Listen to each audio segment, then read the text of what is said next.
Isn't that a beautiful bridge? Hi, I'm Dana Shoaf, editor of Civil War Times Magazine, and I'm here with Melissa Wynn, director of photography behind the camera, and welcome to our August First Monday broadcast. Now, unlike the past couple months when we've been on big battlefields, today we're at smaller sites in Loudoun and Fairfax County, Virginia, and currently I'm at the Goose Creek Bridge over Goose Creek in very southern Loudoun County. Before I talk about the bridge, I'll give you a general idea where we're located. We're in the Loudoun Valley where Route 50 runs east and west, and there are three small towns here, Aldie, Middleburg, and Upperville from east to west. And the Goose Creek Bridge is about 5 miles west outside of Middleburg, right on modern Route 50, which is just about 100 yards south of where I'm standing. And you take a right turn on Lemon's Bottom Road, and it'll bring you right down to a parking area, and you can walk down to this vantage point. We can't get much closer to the bridge and show you the whole thing, and so that's why we're a little far away. But this is a fantastic piece of infrastructure architecture. It was built in the very early 19th century during the presidency of Thomas Jefferson. It's about 200 feet long with 4 arches, and it carried the Ashby Gap Turnpike from Aldie to the Shenandoah Valley. It was a very important infrastructure, piece of the infrastructure here in the Loudoun Valley. During the Civil War, this bridge also plays an important role. Colonel John Singleton Mosby and his 43rd Battalion of Virginia Cavalry, more commonly known as Mosby's Rangers, used the bridge frequently as they moved back and forth and head east toward D.C. on raids. It's really sort of smack dab in the heart of Mosby's Confederacy. And of course, pursuing Union troopers also use it to try to catch Mosby. But its major role during the Civil War comes on June 21st, 1863, during the Battle of Upperville, during the Gettysburg campaign. And let me give you a little bit of background about that. Of course, after the Confederate victory at the Battle of Chancellorsville in May of '63, Robert E. Lee wants to take his army in Northern Virginia north. That's the strategic course he decides on. He will move most of his force into the Shenandoah Valley so they could move north toward the Potomac River. Very shortly thereafter, Major General Joseph Hooker, who's then the commander of the Army of the Potomac, finds out that Lee is on the move, and he, of course, wants to know what he's up to. So Hooker will order large Union cavalry forces to move into the Loudoun Valley to reach the Shenandoah Valley, which is about 26 miles to the west of where I'm standing right now. The Confederates are going to counter that by leaving Major General J.E.B. Stuart and his skilled Southern horsemen, Confederate horsemen, here to counter Hooker's troopers. And that will precipitate fighting on June 17th and 19th, known as the Battle of Aldie and Middleburg.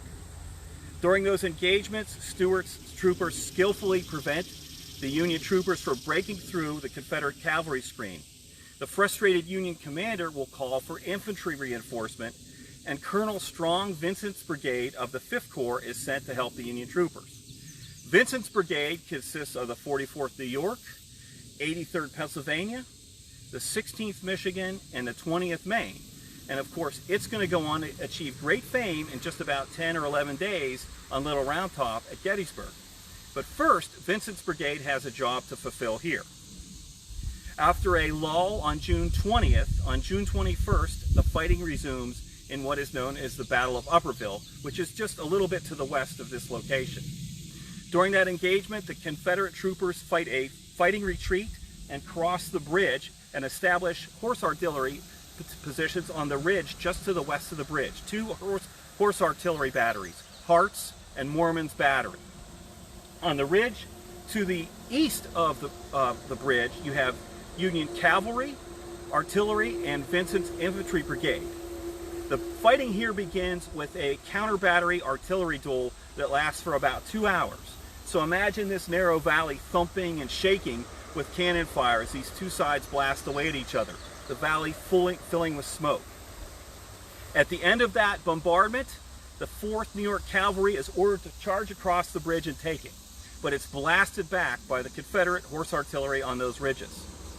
It's then up to Vincent's infantry. The 16th Michigan will charge right across the bridge.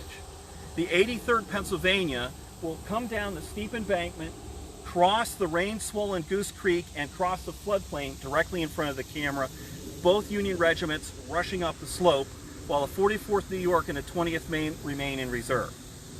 The Confederate artillerymen realize they're outgunned. They limber up to get out of there. One of the cannons flips over and is captured by the 16th Michigan.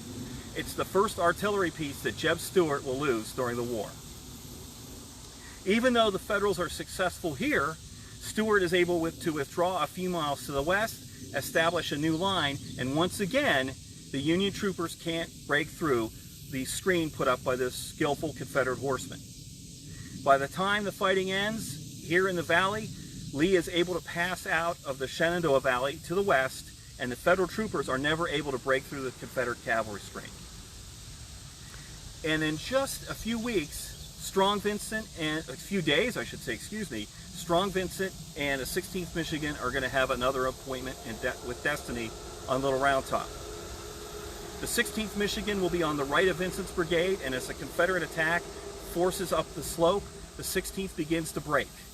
Vincent jumps on a boulder to rally his men, urging them to stand firm, which they do, and he's shot in the thigh. It's a mortal wound that he'll die shortly thereafter from, and receive a deathbed promotion to Brigadier General. And it's interesting to just stand here and think about him fighting here and ordering his men so close to his own death and the death of many men in that brigade. Fast forward to the future. When this bridge's utility ended in 1957, that's the last year cars crossed it, when Route 50 was built. It was bypassed and it was abandoned. But fortunately, local landowners kept an eye on it and took care of it. And then the Loudon and Fauquier Garden Club managed to get the property and maintain it and preserve it, which is a great lesson because it just shows you no matter what kind of organization you are, if you're determined and you care about saving historic resources, you can do it. More recently, the Civil War Trust and the Northern Virginia Parks Authority got involved to help preserve, help the Garden Club, and the ownership has eventually transferred to the Northern Virginia Regional Park Authority. So now this is a Virginia State Park that you can come and visit, and I urge you to do so because we've got a nice wayside here by the Civil War trails, and I also urge you to come because I love this bridge. It's what I call one of the nooks and crannies of the Civil War. It's a place that you might overlook because it's not connected to a large battlefield, but it has great stories to tell and a great feel when you get here. You will also enjoy visiting the Loudon Valley. There are great Civil War sites all up and down the Route 50 corridor. Many of them have been preserved by the organizations I mentioned, as well as the Mosby Heritage Area Association. So I hope that you've enjoyed this short discussion on the Goose Creek Bridge and its role during the Civil War. And Melissa, have some people chimed in to say hello? Yes, Pam Berry. Pam Berry, hi. Jim Broomall. Who else? Jim Broomall. Jim Broomall, hey Jim. Thanks. Judy McMillan. Judy McMillan. Oh, Josette from Wilmington, North Carolina. All right, Suzette from Wilmington, thank you so much. We really appreciate you. And we have heard when we go out and about, people do watch this and we really appreciate it. So thank you for tuning in and listening, and I hope that you'll join us later in the afternoon when we go to Fairfax County and explore another obscure location, another bridge actually, and how it's connected to the Civil War. In the meantime, this is Dana Shoaf and Melissa Wynn from Civil War Times Magazine signing off from the beautiful Goose Creek Bridge in the Loudon Valley.